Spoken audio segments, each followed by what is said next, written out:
வணக்கம். இன்னைக்கு நம்மளோட திரு விவேக் அருணாச்சலம் அவர்கள் இருக்காங்க. அரசியல் சார்ந்து நிறைய விஷயங்கள் இன்னைக்கு அவரோட பேச போகிறோம். வணக்கம். வணக்கம்.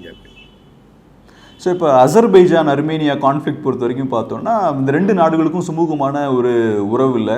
கடந்த ஒரு 30 ஆண்டுகளாகவே பார்டர் டிஸ்பியூட்ஸ் வந்து இருக்குது. செப்டம்பர் 12 பார்த்தோம்னா ஒரு பெரிய ஒரு எஸ்கலேஷன் ஏற்படுது. ரெண்டு பேரும் சண்டை போட்டுக்கிறாங்க பவுண்ட்ரிஸில், பார்டரில். ஏறக்குறைய 300 பேர் வந்து இறந்துருக்காங்க இந்த கான்ஃப்ளிக்டில். இன்டர்நேஷ்னல் மீடியா பெருசாக கவர் பண்ணல, ஏன்னா வேறு நிறைய பெரிய பெரிய இஷ்யூஸ்லாம் போகிறனால இதை கொஞ்சம் மறந்துட்டாங்கன்னு நினைக்கிறேன். ஸோ இந்த இஷ்யூவை எப்படி பார்க்குறீங்க? பட் அதுக்கு முன்னாடி கொஞ்சம் ஹிஸ்டாரிக்கல் பேக்ரவுண்டையும் கொடுத்தா நல்லாயிருக்கும். அர்மேனியா அசர்பைஜான்றது இட்ஸ் எத்னிக் கான்ஃப்ளிக்ட். இது வந்து மோர் தென் 1000 இயர்ஸா நடக்கிற ஒரு எத்னிக் கான்ஃப்ளிக்ட். இது எல்லாமே நீங்க பாத்தீங்கன்னாக்கா, நீங்க ஹோல் யுஎஸ்எஸ்ஆர் எடுத்துக்கிட்டீங்கன்னாக்கா, it's a mix of many communities who are irrespective of religion. ஒரே ரிலிஜன் கிடையாது, ஒரே எத்னிக் ட்ரைப் கிடையாது, நிறைய கண்ட்ரிஸ் இருக்குது. எல்லாம் ஒன்னா சேர்ந்தது தான் USSR, United Social Soviet Republic of Russia. Eastern Europe இருந்தாங்க, அவங்களும் வந்து பாத்தீங்கன்னாக்கா யுஎஸ்எஸ்ஆர் சேர்ந்தவங்க. ரஷ்யன் அந்த சைடு இப்ப ஆப்கானிஸ்தான் கிட்டக்க எந்த கண்ட்ரிஸ் பாத்தீங்கன்னாக்கா, கிர்கிஸ்தான், துர்க்மெனிஸ்தான், அசர்பைஜான், அர்மேனியா, இவங்க எல்லாம் கூட சேர்ந்து பாத்தீங்கன்னாக்கா இவங்க எல்லாம் they are join with Russia. இன்னைக்கு இத்தனை ரிலீஜியன்ஸ், இத்தனை இது கம்யூனிட்டிஸ் இவங்க எல்லாம் சேர்ந்து லாஸ்ட் 2000 இயர்ஸ்ல they had different ethnic border clashes since which has been there. இதுல ஒரு ரீஜன் பாத்தீங்கன்னாக்கா இந்த ரெண்டு கண்ட்ரி எதுன்னு பார்த்தா அர்மேனியா அண்ட் அசர்பைஜான். இது வந்து 1000 இயர்ஸாவே இவங்களுக்குள்ள வந்து அந்த எத்னிக் கான்ஃப்ளிக்ட் இருந்தது. எஸ்பெஷலி எப்போ வந்து உங்களுக்கு மெயினா வர ஆரம்பிச்சிச்சுன்னா 1900ஸ்ல ஃபர்ஸ்ட் ஒரு அவுட் பிரேக் வந்தது, ஒரு வார் மாதிரி ஒரு அவுட் பிரேக் வந்தது.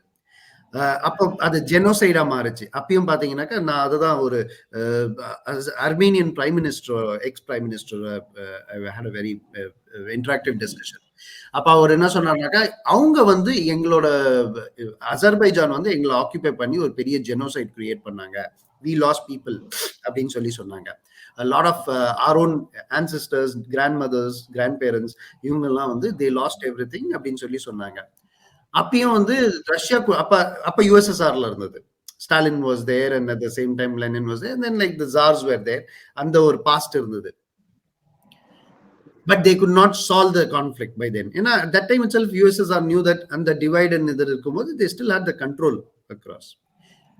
அதுக்கப்புறம் பாத்தீங்கன்னாக்கா the next main conflicts எப்ப ஆரம்பிக்குதுனாக்கா, உங்களுக்கு அந்த 1990ஸ்ல எப்போ ரஷ்யால இருந்து பிரியிறாங்களோ, ரெண்டு செப்பரேட் கண்ட்ரியா பிரியிறாங்களோ, அதுக்கப்புறமேல் வந்து they start having a more fight across.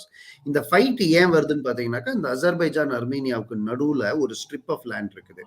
அது நகர்னோ-கரபாக்னு சொல்றாங்க. இப்ப எப்படி வந்து இந்தியா பாகிஸ்தான் நடுவுல அந்த காஷ்மீர்னு அந்த எத்னிக் கான்ஃப்ளிக்ட் இருக்குது, இப்ப வந்து பாலஸ்தீன் இஸ்ரேலுக்குள்ள அந்த காசா ஸ்ட்ரிப் இருக்குது. இதே மாதிரி பாத்தீங்கன்னாக்கா நகர்னோ-கரபாக்ன்ற ஒரு ரீஜன் இருக்கு. அந்த region is very rich in resources. அதான் சொல்றேன், வேர்ல்டு வந்து they just fight only for resources. And ரிசோர்சஸ்ல பாத்தீங்கன்னாக்கா இந்த ரிசோர்சஸ்ல who wants to occupy ன்னு சொல்லி இருக்குது. இது வந்து என்ன ப்ராப்ளம்னு பாத்தீங்கன்னாக்கா, the land is in the place of அசர்பைஜானோட டெரிட்டரியில இருக்குது. அதனால அசர்பைஜான் சொல்றாங்க, இது எந்துன்றாங்க.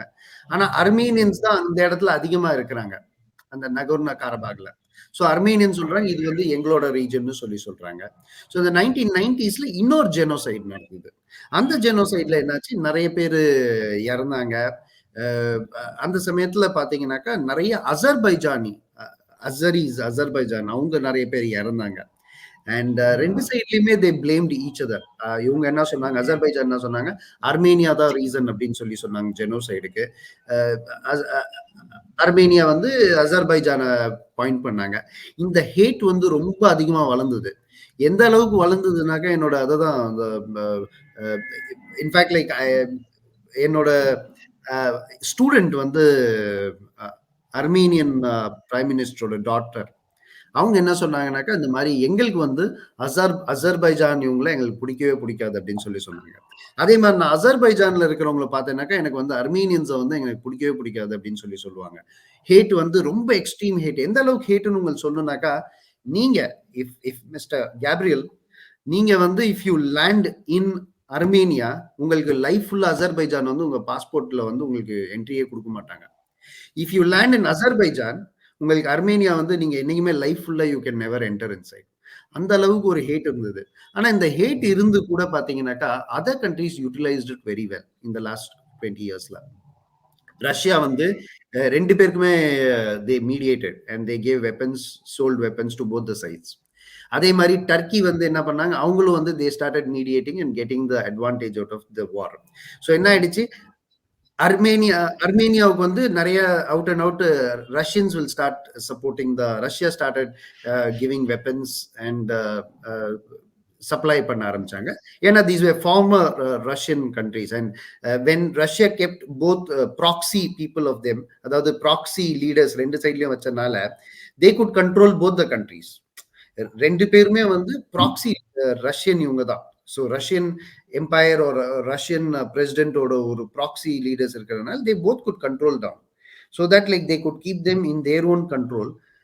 ஸோ தட் யூஎஸ் யூரோப் இவங்க வந்து இவங்களோட கண்ட்ரோல்ல போகாம இருக்கிறது இவங்க ப்ராக்சி லீடர்ஸ் வச்சிருந்தாங்க. அதே மாதிரி தான் யுக்ரைன்லயும் வந்து இப்போ செட் பண்ணணும்னு நினைச்சாங்க. அது ஃபெயில் ஆனதுனால தான் வாரா மாறுச்சு. ஸோ இதுல என்ன ஆயிடுச்சு உங்களுக்கு, அர்மேனியா அண்ட் அசர்பைஜான்ல ரஷ்யா வந்து நிறைய வெப்பன்ஸ் வந்து அர்மேனியாவுக்கு சேல் பண்ணுவாங்க. அசர்பைஜானுக்கு வந்து டர்க்கி நிறைய வெப்பன்ஸ் வந்து சப்ளை பண்ணிட்டு இருந்தாங்க. ஸோ இவங்க ரெண்டு பேர் வந்து கான்ஸ்டன்டா கான்ஃபிளிக்ட்ல போயிட்டு இருந்தாங்க. ஸோ இதனால என்ன ஆயிடுச்சுன்னா extreme poverty. Azerbaijan is very rich in oil and gas. நிறைய இந்தியன்ஸ் கூட அங்கே போய் ஒர்க் பண்றாங்க. பட் அன்பார்ச்சுனேட்லி இப்போ இந்த லாஸ்ட் 2 இயர்ஸ் எப்போ இந்த வார் ஆரம்பிச்சது, 2020 ஒரு வார் நடந்தது. அதுக்கப்புறம் நிறைய லாஸ் ஆகி நிறைய பேருக்கு ஜாப்ஸ் போய் நிறைய எக்கனாமி ரொம்ப அவங்களோட ஹோல் எக்கனாமி கிராஷ் ஆகி இட்ஸ் ஆல்மோஸ்ட் நான் இட்ஸ் ஒரு the food prices everything inflation ரொம்ப அதிகமாகிடுச்சு இன் அசர்பைஜான். இப்போ இந்த ஸ்டேட்ல இருந்து பாத்தீங்கன்னாக்கா திஸ் வாஸ் ஸ்டில் 2020. இந்த லாஸ்ட் 10 டேஸ்ல என்ன ஆயிடுச்சு, first in fact like even before coming this 2020ல ஒரு வார் நடந்தது திரும்ப. அதாவது அந்த அப்பா அர்மேனியா வந்து கான்கர் பண்ணனால அசர்பைஜான் 2020ல ஒரு வார் நடந்தது. அந்த வாருக்கு என்ன பண்ணிட்டாங்க, Azerbaijan was continuously buying weapons not only from Turkey, but அவங்க வந்து டர்க்கியோட பொலிட்டிக்கல் சப்போர்ட் யூஸ் பண்ணி அவங்க வந்து இஸ்ரேல் கிட்ட இருந்து நிறைய வெப்பன்ஸ் வாங்க ஆரம்பிச்சாங்க. அதான் லாய்ட்ரிங் அம்யூனிஷன்ஸ் சொல்றாங்க. லாய்ட்ரிங் அம்யூனிஷன்ஸ்னாக்கா வெறும் மேல ஸ்பேஸ்லயே தான் இருக்கும் அந்த இது வந்து. அது கம்ப்ளீட்டா அந்த லாய்ட்ரிங் அம்யூனிஷன்ஸ் கிட்டத்தட்ட they had more than 280 I think loitering munitions வச்சிருந்தாங்க. அர்மேனியா கிட்ட ஒண்ணுமே இல்லை, ஒரே ஒரு பழைய ஹோம்மேடு ட்ரோன் தான் வச்சிருந்தாங்க. And they could not fight against the power of Azerbaijan. And கம்ப்ளீட்டா அசர்பைஜான் வந்து இந்த நகர்னோ-கரபாக இது அந்த ஒரு எஸ்கலேட்டட் வார். அது அந்த வார் வந்து அந்த வாரும் வெளியே மக்களுக்கு அவ்வளவா தெரியவே வரல. அதை கம்ப்ளீட்டா அந்த ரீஜனை ஆக்கியூபை பண்ணி அர்மேனியன்ஸ் நிறைய பேர் இறந்து போய் லூஸ் பண்ணி, அப்ப அர்மேனியா உடனே ரஷ்யா கிட்ட தான் போய் சொன்னாங்க, இந்த மாதிரி நீங்க தான் எங்களுக்கு சப்போர்ட் பண்ணணும் அப்படின்னு சொல்லி இந்த மாதிரி எல்லாம் பண்ணாங்க. ரஷ்யா வந்து இல்ல நாங்க இதுக்கு மேல வந்து ஆக்கியூபை பண்ணாத அளவுக்கு ஒரு ட்ரீட்டி அக்ரிமெண்ட் மாதிரி போடுறோம் அப்படின்னு சொல்லி the war came to an end. But அந்த வார்ல வந்து என்ன ஆயிடுச்சு, Azerbaijan had an upper hand. ஆனா அந்த ஒரு பர்டிகுலர் வாரை நீங்க பாத்தீங்கன்னாக்கா the war was not fought like a war. அதான் சொல்றேன், இப்போ இருக்கிற war is not just fought like a war which is on the battlefield. The war is played more on social media. Social மீடியால தான் ஒரு வார் வந்து நடக்கும். அந்த வார்ல வந்து பாத்தீங்கன்னாக்கா ப்ரொபகண்டா இஸ் வெரி ஹை. எந்த மாதிரி ப்ரொபகண்டானா மியூசிக்ல இருந்து மியூசிக் இஸ் வெரி ஒரு என்சாண்டிங் மியூசிக், அதாவது ஒரு ஹேட் ஃபார் த எனிமின்னு சொல்றாங்க. அந்த மாதிரி ஒரு மியூசிக் ஒன்று வந்து ப்ரொபகேஷன் பண்ணி அதான் சொல்ற ஒரு சின்ன டைலாக் இருக்குது.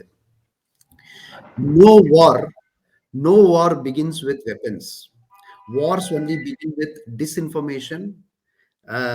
Wars only begin with propaganda. And wars only begin when one leader tries to control the state. அப்பதான் வந்து wars always begin. So wars will never begin just like ஒரு வெப்பன்ஸோட ஆரம்பிக்காது. என்னைக்குமே வந்து ஒரு பொய்யான இன்ஃபர்மேஷன் உருவாகும், ப்ரொபகண்டா உருவாகும். அதுக்கப்புறமேல் ஸ்டேட்டை கேப்சர் பண்ணணும்னு நினைப்பாங்க, நாம தான் ஒரே லீடர் ஆகணும்னு நினைப்பாங்க. அப்பதான் பாத்தீங்கன்னாக்கா ஒரு வார் வந்து ஆரம்பமாகும். So the same way if you இந்த ஒரு ஃபேஸுக்கு அப்புறம் இப்போ என்ன ஆயிடுச்சு, இப்போ லாஸ்ட் நீங்க கேட்ட கொஸ்டின் வந்து லாஸ்ட் 2 வீக்ஸ்ல என்ன ஆயிடுச்சு அப்படின்ற மாதிரி. 2 வீக்ஸ்ல என்ன ஆயிடுச்சு, Russia is very week. Russia is very week. இதான் நம்ம போன நேர்காணல்ல சொல்லியிருந்தோம். அந்த மாதிரி ரஷ்யா வந்து கம்ப்ளீட்டா அவங்க வந்து they are losing the territories. And நான் என்ன சொல்லியிருந்தேன்னாக்கா, it has gone to such a position that Russia will Putin will be even overthrown by people from inside, or Russia will even break into 30 different countries. இதை நான் முன்னாடியே சொல்லியிருந்தேன். இந்த மாதிரி இந்த மாதிரி போயிட்டே இருந்தாக்கா Russia will break from the USSR into 30 different கண்ட்ரீஸ்னு நான் முன்னாடியே சொல்லியிருந்தேன். And I still state this across if it continues. இந்த வீக்கானதை தெரிஞ்சுக்கிட்டு இந்த former Soviet countries Azerbaijan and Armenia இது வந்து தெரிஞ்சுக்கிட்டாங்க. இப்போ Russia cannot is very week.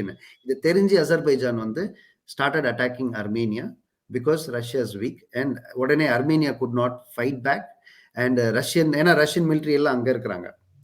And when Russian military support பண்ண முடியாதனால வந்து Russia went on a truce, and immediately என்ன ஆயிடுச்சு, the war, Armenia took complete control, and Azerbaijan took complete control, and it was taking more control.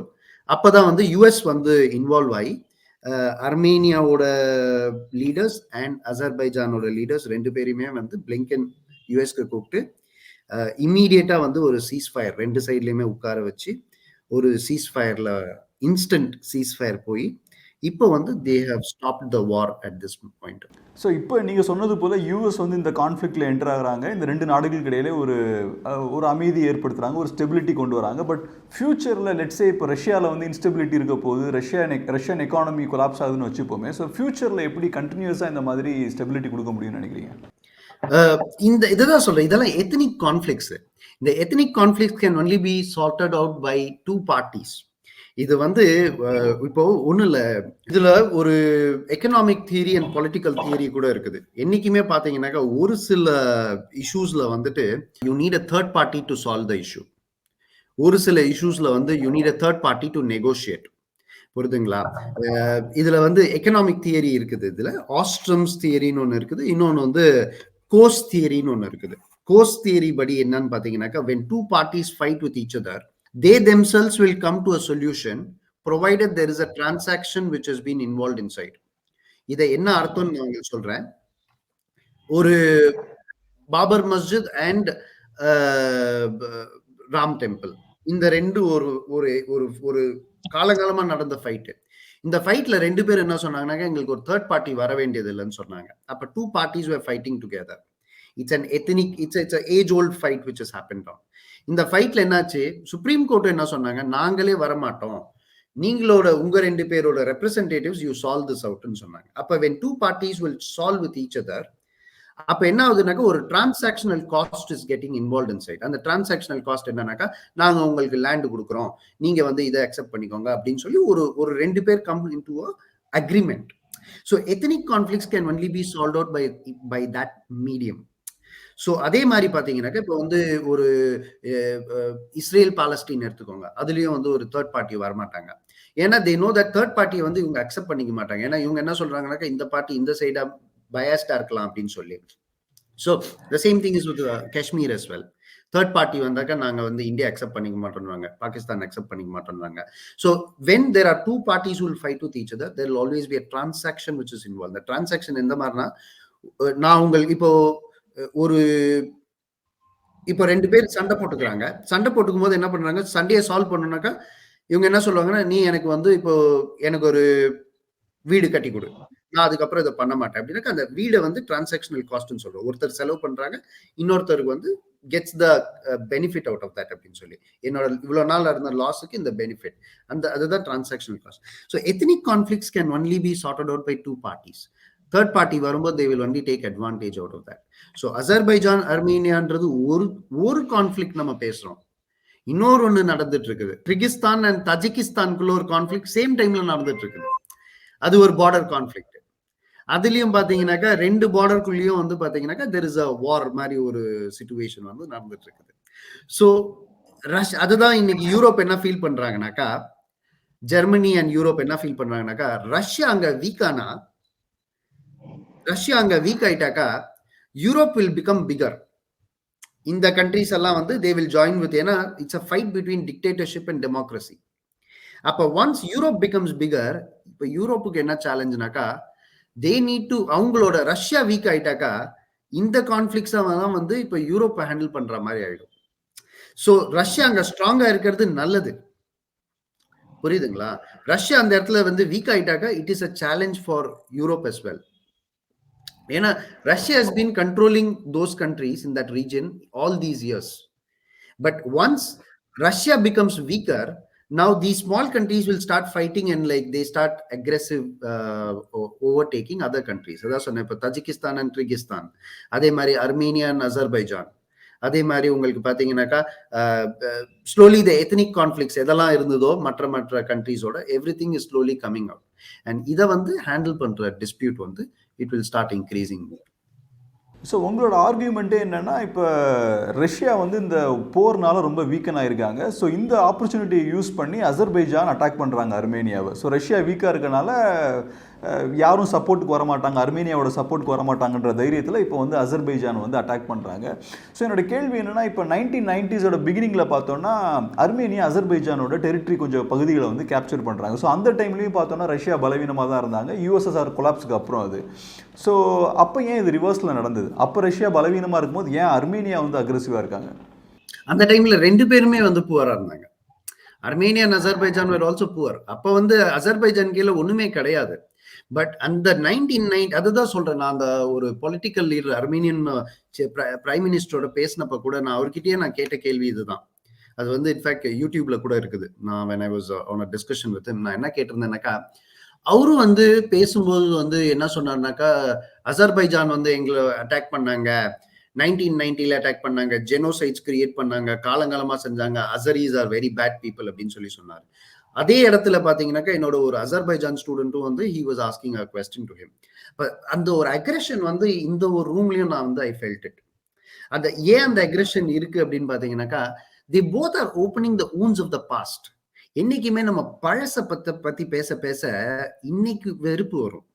அந்த வெறுப்பு வரனால நம்ம வந்து ஃபியூச்சரை வந்து we never go ahead with a beautiful future. ஏன்னா நம்ம என்னைக்கு வந்து ஒரு ஹிஸ்டாரிக்கல் பாஸ்ட் ஓபன் பண்றோமோ, இப்போ இந்தியாவில் கூட பாத்தீங்கன்னாக்கா we open the historical past. The historical past is debated in today. When we are debating the historical past today, we do not know the exact facts and figures. அந்த facts and ஃபிகர்ஸை வச்சு நம்ம என்ன பண்றோம்னாக்கா, அந்த ஊண்டை வந்து open பண்ணும்போது அந்த hurt வந்ததுக்கு அப்புறமேல் இன்னைக்கு இருக்கிற யூனிட்டி வந்து பிரேக் ஆகுது. So this affects the future. இதை தான் நான் வந்து I ask the question to the Armenian X prime minister. நீங்க வந்து காலங்காலமா வந்து when you are opening the past, you are killing the future of your own generation of Armenian people who will start hating the Azerbaijanis more. இதே தான் it is happening in the other side of the Azerbaijan as well, that they start hating the Armenians. So the fact is 1990sல வந்து பாத்தீங்கன்னாக்கா at that time ரெண்டு பேருமே வந்து புவரா இருந்தாங்க. So அந்த சமயத்துல வந்து they were not like they had ethnic conflicts, they had hate amongst each other. But at the same time வந்து அந்த டைம்ல வந்து அசர்பைஜானுக்கு வந்து கேஸ் எக்ஸ்போர்ட் பண்ணி நம்ம வந்து பணம் கொண்டு வரணும்னு இல்லை, but the hate was still remaining. But அந்த ஹேட் வந்து எப்போனாக்கா அதுக்கப்புறம் இந்த 90sல இருந்து ரெண்டு சைட்லயும் politician started hating inside people that Azerbaijan இப்படி இருக்கிறாங்க, அர்மேனியா ஸ்டார்டட் ஹேட்டிங் தட், ரெண்டு பேருமே ஹேட் ஆனோன்னா Azerbaijan was continuously building its own அந்த ஜியோபாலிட்டிக்கல் ஃப்ரெண்ட்ஸ் அதெல்லாம் கிரியேட் பண்ணாங்க, வெப்பன்ஸ் எல்லாம் பர்ச்சேஸ் பண்ணாங்க. கரெக்டா 2020ல அர்மேனியா வீக்கா இருக்கும்போது they attacked. And Armenian as a கண்ட்ரியும் பாத்தீங்கன்னாக்கா அவங்க கிட்டயும் ஒன்றும் ரிசோர்சஸ் கிடையாது, புவர் கண்ட்ரி தான். அசர்பைஜான் கிட்ட கொஞ்சம் ஆயில் இருக்குது.